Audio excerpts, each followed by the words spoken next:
Yesu akimanyi nti yamanya amalala agava ewalala kati Yesu n'antwalayo nanga jangu nkulage abo abanjuwa gye bagenda ne bakima amaanyi nakulagayo nandagayo yewe nanvuga nebiranga lifuti nanyingiza underground tugenda tubanga ngenyina enalani kiri mu bbanga awo nanga balaba abo nembalaba bonna nga basimbira ini nga bagenda walaleko abagenda kulaba dokita nga bafa line mulinda oli avena nange njigire oli avena njigire nga bati batudde mu line face nga nzenge ndo yegundi line nga amanyi bagajja ground magombe waliwo abakuŋŋaanya abantu nogaba nange nogana ye noyagala owulirize abantu abakugaana obakimawo ki abagamba ki nga tewali ninga abantu bavaawa bali mu kitwala etwala waliwo mwanyi kyaga basika gavaawa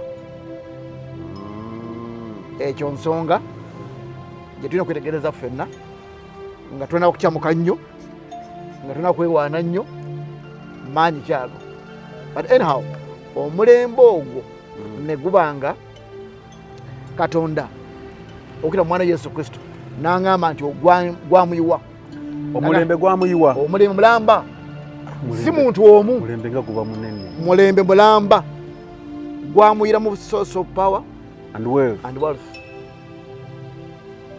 nanga naye gwe tonjuwanga ekigambo ekyo kingamba endoboozi ddene ebyoto bya Setaani ebyange gye nzaalibwa ewa maama ne wa taata wange naye gy'ozaalibwa ye namba emu gye tulina osooka na muliro okakasa nti bizikiriziddwa nga tebinazikirizibwa bigenda kuwamba wakati awo ng'ogenda bigenda fuuka baaliya mu maaso awo bigenda kuwalula bikukimeko bikuzzeeyo osigaze erinnya pasita osigaze erinnya gundi naye ng'osamira ng'oli wa Illuminati ng'olina ekibbo mu nju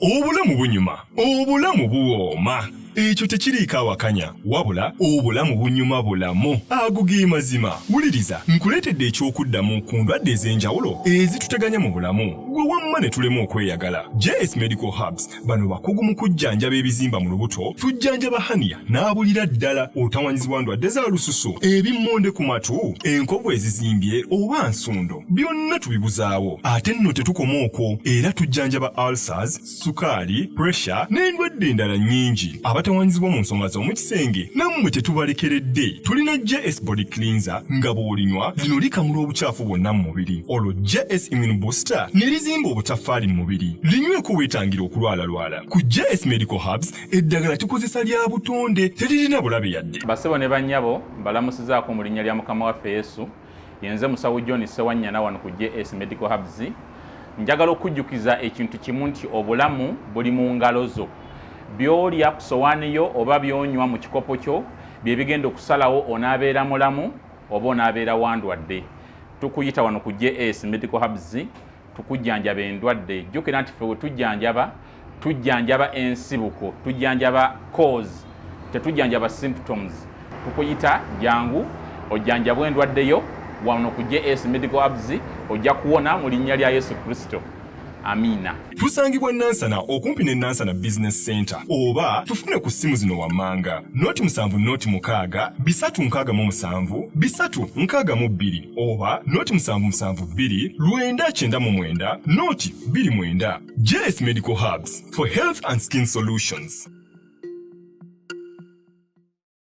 Ng'oyagala okumanya ebiriko tambula n'abaliko. Enzige ebuuka nanzige olaba n'abazungu baakiraba nti birds of the same feather. Kati nno nkuleetedde banywanyi bo mu nsonga zonna ezikwata ne teknologiya. Yosh Services bw'ova ku bano ogenda kuwanga tto. Yosh Services be baliko. Oyagala kukuzimbira website oba application olina ekyakubulako mu system ya kompyuta yo, bano babinoonya ne babikomyawo oba kyewandiise data recovery. Tebakoma okwo. Yosh Services era bakuyamba okulaba ng'olina obukuumi ku bibanja bye ebya internet. internet. Kiyite Cyber Security Services era nga bakanika ne computers. Bano nakugambye bannakinku mu technology era nawe ayagala okwebuuza ku kintu kyonna ekikwatagana ne teknologiya tukwaniriza. Oyagala cloud services, network services oba software development, naawe beekwate. Basangibwa Rubaga Road opposite Barbados Hotel okuliraana Trinity Christian Church. Bakubireko ku noti 7 noti 5 519 715 oba noti 787 996 667. Yosh Tech Services, empowered by innovation.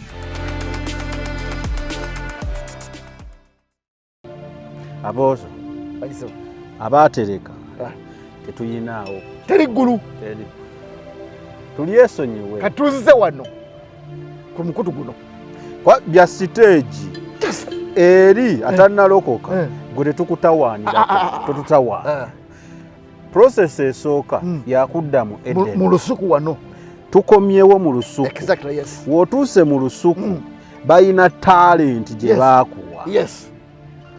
Ekikutwaza mu ggulu oba ekifo ky'obujiji geyeena biki kwe kubeera nti anseri nti ekibuuzo wakozesa talent eno oba nedda. Eyatya gwesala busazi tuwe emaali yaffe osale. Tugenda yeeri naawe. Ate kintu kiba Mukama kyategeka kigenda kugasa kizaale kigenda bakyo kyomuli mugeyeena kyo kyaza musango ki? Talent bakwasa nkwasa. Kati abatugamba nti ogera okunywa omwenge ogenda mugeyeena, obubbi ogenda mugeyeena, obukyo ogenda mugeyeena, bo basoma Bible. Andi yentandikwa. Yentandikwa. Ekitandikirwako. Sooka ove mu mwenge, sooka ove mu gundi, sooka ove mu biri yonna okobe mu lusuku. Twebale. Katandikira awo.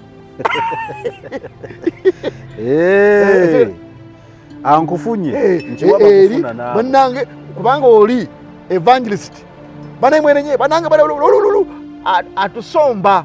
Atuleeta. Atujja yeeri yenenena. Atukomyeyo ndokose olwaleero ndokoka nzikiriza. Ebigambo ebiwulire olabanga ebyokuzaagirako ebigambo ebyo nga tubyatula naye binene. Ye turning point y'omuntu. Olukkiriza ebigambo ebyo muri mu mutima mu Bayibuli egamba empeebwa ekyambalo eky'obutuukirivu. Kati ekino kikumba okitegeera ekyambalo kino eky'obutuukirivu. Kati epaati namba emu nentandika ekikuleese wano ekyakutonza ku nsi kyekino. Era singa tekibadde bwe kityo mikwano gyange twandibadde nga olunaku lw'endokose nalibadde nga nfa nengenda mu ggulu. Bwe kibanga ensonga yagenda bugenzi mu ggulu kyandibadde nti lwolokose next minute ng'oyingira eggulu. Naye olw'okuba olina responsibility gy'olina otutuukiriza mu Eden bakulekawo wano. Abalokole nno abasinga tetugenda mu ggulu. Bwe kiri era lekera enebeera mboozi bannange abadde mulokole ffe twebaza Mukama oyo agenze mu ggulu. Nebaza Mukama yagenze okufa okussa omutima osimayo omukka ogusembayo ng'ayatudde obulokozi. Tuba mu byaffe mboozi okujjako ng'oyatudde obulokozi mu ddakiika 3 ezisooka ng'omaze nga tena kukyuka bwongo. Osobola oliteeba n'ogenda bwoya house naye nga kizibu kubanga wulira Bayibuli egamba Yokaana 14 mbyogera bwe nti basome musome eyo Yokaana 14 mukirize Katonda nange munzikirize kubanga tekibadde bwe kityo nali bagambye nze walaba ngenda okubateekerateekera ebifo gyendi eyo nammwe mubeere eyo. Awulira Yesu agenda okuteekerateekera ki ebifo. Oluzungu lukyogera bulungi. I am going to prepare you mansions. mu ggulu buli omu alinayo ploti. Nayo 5 ku 5. Buli omu alinayo ploti. Era ploti eyo bagikusalira ng'olokose. Ne bakusalira. Oyo wuyaze. Iyo. Nga bakubanja. Tandikira awo. Otandika osasula. Otandika okuweereza building materials. Bakuzimbire. Wa Yesu Kristo ye mansion, ye muzimbi akwata omwika era bamalayika. Kati okimanyi waliwo abava mu nsi eno nga ettaka yalifuna naye tetuvanga mu musingi. Kakati awo wewali ensonga awo. Omuzimbi mansion si yagula building materials. Nanyini kizimbe yabigula era we biggwaawo nga oli alinda ye ng'alinda. Kati oli ambuuza ekibuuzo ndaba ambuuza ekibuuzo nti building materials nzigula ntya ndi ku nsi. Kyekibuuzo ekindeesa ku nsi wano ekindeesa ku nsi wano nga ndokose kuba oleka pa ngeri ploti igulwawo ploti yiri. Kati nga bandeka wano nkole ntya ntandika okuweereza building materials bazimbe. Nziweereza ntya nga ndi mu lusuku Eden nga nkola kye baŋŋamba okukola. Kakati nga tumaliriza mayiza nekino ekibuuzo nziremu ntegeera ntya kye nnina okukola. Ndi mu Eden era ndi willing okukola ekyo kye nteekeddwa okukola. Challenge eri wano nkitegeera ntya ne sizungira walala. Ekisookera ddala nkugambye bwentaka nzire mukugambe Katonda, because God is love, atuwadde okuyigiriza, okusomesa, okugezesa tutegere kyagamba emirundi mingi. Bwe ndokoka mbatizibwa. Yesu bw'agamba bwe mbatizibwa ampa omwoyo omutukuvu. Bayibuli egamba etya? Oyo yali bayigiriza byonna. Biki bayigiriza ebyo? What is byonna? Byoboŋŋamba. Kati byonna omwoyo omutukuvu ekimuleeta aliviiringe. Uyu aliviiringe gye ndi. Kubanga nze nava mu ggulu nga ndi ekyo. Ekyo tekyerabira. Wava mu ggulu ng'ekyo ky'oli. Ojjukira oli abaana bazibedde? Tebakiyingiramu buyingizi kyokka. Wabula wava mu ggulu nga oliko design nti olina kwetuukiza kino kino kino kino kino. Kati omwoyo omutukuvu ajja nga ndokose mbatiziddwa n'atandika okuyita bikula bannabbi nenda nzimbere nabbi nambe muzika neerabeko bali bandabe n'okuntendeka abasomesa. Kagamba omwoyo omutukuvu ayita buli mu area y'okunsomesa, ey'okundaga, ey'okumbikula, ey'okundagula. Kagamba ntegeere kikyendi kyentegeera nga ntandika nga ngoberera ku stage eno nga ntegeera ku stage eno nga ndula ku stage eyo. Kagamba kasira omwoyo omutukuvu yatuyigiriza byonna. Obugayaavu bujja kubanga mu mmeeme yange eri amaanyi naye ate binetolodde byempuliriza biboogera bye bansomesa binzija ku kiri. Naye bwe mbanga ndokose neetaaga ekkanisa entuufu eyigiriza ebintu nga bwe biti. So si genda owase, genda ofumbirwe, okitwala wanika emikono gamba ntitwala. Ebyo temuli. Obulamu buli mu kino.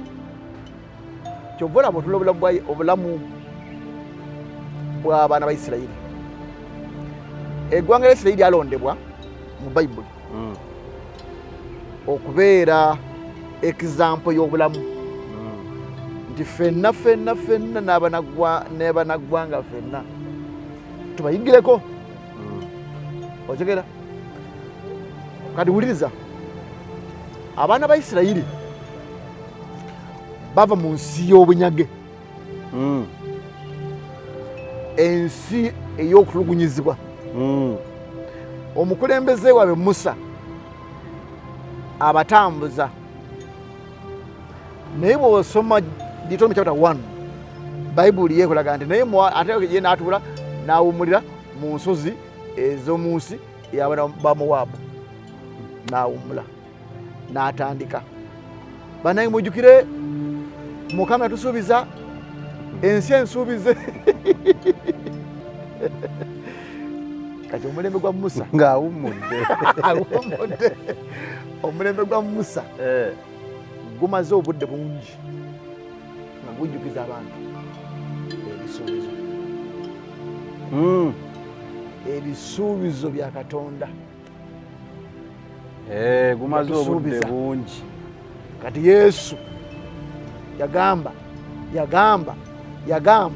kituufu yagamba naye tugendeyo tutya kituufu eggulu gye liri yagamba awo tutuuseyo tutya mpitira Yesu n'ampita n'aŋŋamba nti obalaba abo n'andaga abantu feesi nga nzimanyi era nziraba naawe ozimanyi n'obalaba naye obuyinza obw'ekiweereza tebumpa kwogera mannya g'abantu akati naga ti balaba abo nabayita nembeesigisa omulimu gwange naye ne banjuwa olwa yakiyita mu luzungu naga because of power and wealth n'obugagga ensonga bbiri abantu abaliko erinnya lyonna baweereza bangi bo bakimanyi endiga tezimanyi baayiwa Yesu olw'ensonga bbiri amaanyi n'obugagga Yesu agamba abayigirizwa bagamba temuvanga mu kibuga mulindirire okusinza kwa kitaffe muli we b'amaanyi agava mu ggulu Luka 2:4 Adamu 9 muli we b'amaanyi agava mu ggulu naawe awo abaweereza awo bavaawo okulindirira baagala quick fix ebyamangu ebyokulinda twabikoowa okulinda nedde yaga mulindirire mu kibuga okyede temuvangayo okutuusa nga mwambaziddwa amaanyi abono bagamba baali balabe Yesu okumala ennaku nnyingi emyaka 3 n'ekitundu nga bamulaba emisana ekiro naye abagamba yadde mubadde mundaba mulindirire kati regardless of nalaba Yesu oba kyekyatuukawo kasita kibanga olokose waliwo okulindirira Yesu akuwa amaanyi agava mu ggulu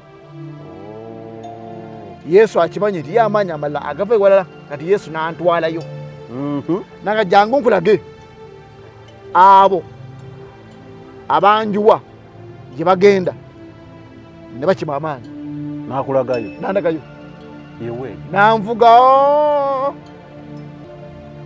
nebiranga lifuti nanyingiza underground tugenda tubanga ngenyina enalandi giri mu bbanga awo nanga balaba abo nembalaba bonna nga basimbira ini nga bagenda walalabeko abagenda kulaba dokita nga bafa layini mulinda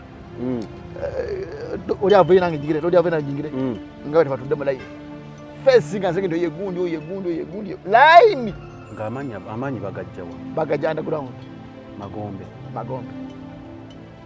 Yesu yabindaga kati webavaayo tebakyosa linnya asigala ye taito ye pastor ye bishop ye gundi yonna yonna era ng'akyayita Yesu yini naye nga source of power yeyawukanye avudde mu ndagaano teyalindirira yagala kyamangu fix ayitewo bale pastor wafagaga wadde bale pastor yaguze gaali. What is the source of power? What is the source of that money? Your question. Sente ezo yazijjeewa? Abazimuwadde teziriiko bukwakulizo. Gole pastor wafanange okusajja wamaanyi ayina ebizimbe ayina gole tuyanza source eriki buuza ku Mukama source eyo evaako eyo biki?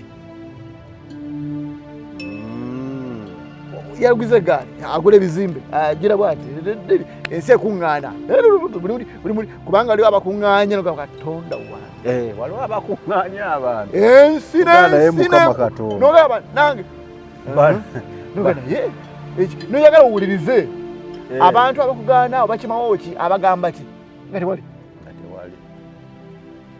naye nga abantu bavaawa bali mu kitwale twala waliwo omwanya kyagabasika gavaawa. Ekyo nsonga gye tulina okwetegereza ffenna nga tulina okukyamuka nnyo nga tulina kwewaana nnyo maanyi kyago. But anyhow omulembe ogwo ne gubanga Katonda okira mwana Yesu Kristo n'aŋŋamba nti gwamuyiwa. Omulembe gwamuyiwa. Omulembe mulamba si muntu omu. Mulembe nga guba munene. Mulembe mulamba gwamuyira mu source of power and wealth. Nanga naye ggwe tonjuwanga ekigambo ekyo kiŋŋamba eddoboozi ddene. Naye ggwe tonjuwanga genda ontendekere omwana wange Joshua yamuyita mwana kati nampa omulimu okutendeka omulembe omulala omulembe gwa Joshua. Lwaki yamuyita Joshua? Atuwa ekifaananyi nga bw'olaba nti Musa yakulembera abaana ba Isirayiri for a given period of time naye n'agayaala n'awummula nga tanatuuka n'atandika bagamba n'atandika basuubiza n'ava ku mulimu gwe kabi yali abasuubiza obedde bano baali babimanyi ate era ekigambo kyosuubiza leero n'ekyana bye bimu kaakati nyala kumanya ntuuseyo ntya kituufu kati Joshua kyakola nzi Yesu akiŋŋamba nga muzikiriza ebyoto bya Setaani byonna. Ebyoto bya Setaani ebyange gye nzaalibwa ewa maama ne wa taata wange naawe gy'ozaalibwa ye namba emu gye tulina osooka na muliro okakasa nti bizikiriziddwa nga tebinazikirizibwa bigenda kuwamba wakati awo ng'ogenda bigenda fuuka baaliya mu maaso awo bigenda kuwalula bikukimeko bikuzeeyo osigaze erinnya pasita osigaze erinnya gundi naye ng'osamira ng'oliwa Illuminati ng'olina ekibbo mu nju era kati olusayininga busayininzize kasinde bampa sente kati bankuza okukyabo era kati osigaza tayito yo osigaza erinnya lyo naye ng'ekkanisa eno eri mu ndagaano eno kwegamba mu njogera ennyango oba ofuuse mufere kyofaanana si kyoli. So ndowooza nti omulembe gwa Joshua kati ate awo wetutandikira okwogera ku bintu biki ebirala. Ebintu apooso byayogeddeko osobola okuddeyo n'obirowoozaako ggwe ng'omuntu. Amazima gali nti kituufu ffenna tukolerera ggulu tuli mu bali mu kyaki ng'alokoka ebituufu ffenna tukolerera ggulu era abasumba babitugambye. Question is tutuuse tutya mu ggulu? Tukoze biki ebitutuusa mu destination gye twagala? Answers nezo ntono nnyo mu kyaki. Answers ezisinga za kikwate kitwale wanike emikono ogenda mu America Mukama ndaga mukyala wajja bye tulimu. Ebintu bye twogera oba byayogeddeko tabikukaka bitwala tabikukaka naye time we naatuuka ojja biwulira olabe nga yebaako kye bikola mu bulamu bwo. Njiza ebintu biringa bisatu mu discussion gye tubaddemu leero. Ekisooka nti ekitutwaza mu ggulu si kulokoka kwokka, wabula wolokoka otuukirizayo responsibility yakutondebwa ku nsi kuno mu Eden eno. Because n'obanga obaddemu mu kyaki totta, toyenda, tobba, tokola ki, tosiiza Katonda mulala nga totuukirizayo responsibility, tuli mu lwali. Watya n'obikka talanta musimanya watya biki, twekwasa ebintu bingi.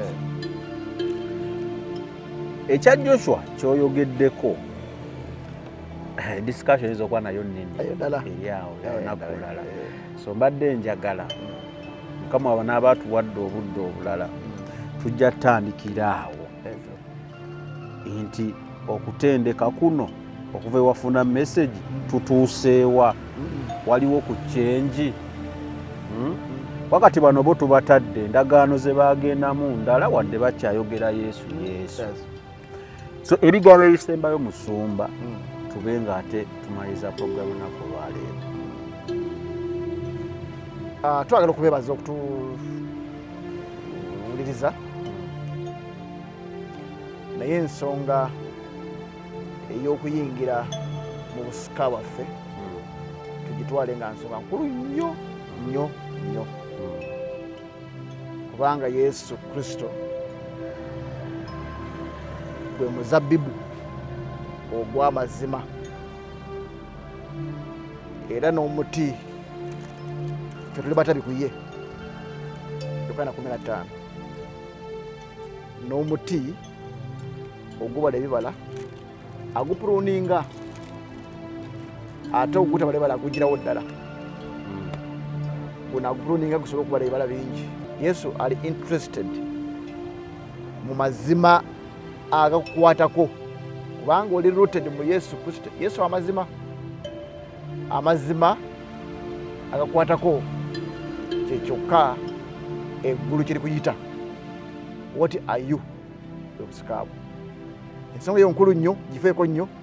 Bw'onooba ogenze n'ova mu bodde nga Yesu kyakuyita takikozeeko yadde, ojja kubeera omujeemu atakkiriza bigambo bya Mukama awo. So mbasabidde Katonda atusisinkane ffenna, atukyuse, atufuule kyayagala tubeere mu nsi eno ey'abalamu. Abawa omukisa. Nsumampe Saala. Katonda wa Isirayiri kwebazizza olw'amaanyi go n'ekisa n'obuweereza nga bwe buti eri abaana bo. Nsabidde buli ssekinomu yenna alaba, ayiga, nga tayomba buyombi kyokka naye ng'afaayo kwetegereza, muyambe okubikkula amagezi ge n'okutegeera, ne minisitule eno giwa omukisa, ogikulaakulanye, byonna ebyetaagisa byonna oyibawe, kubanga bagoberera okutambuza, okutuusa amawulire eri abantu bo, okusomesa ekkanisa. Ssebo nsaba na buli kyetaagisa kyonna ogaziya minisitule eno, Mukama kibawe mu linnya era Yesu Kristo Mukama waffe. Amen.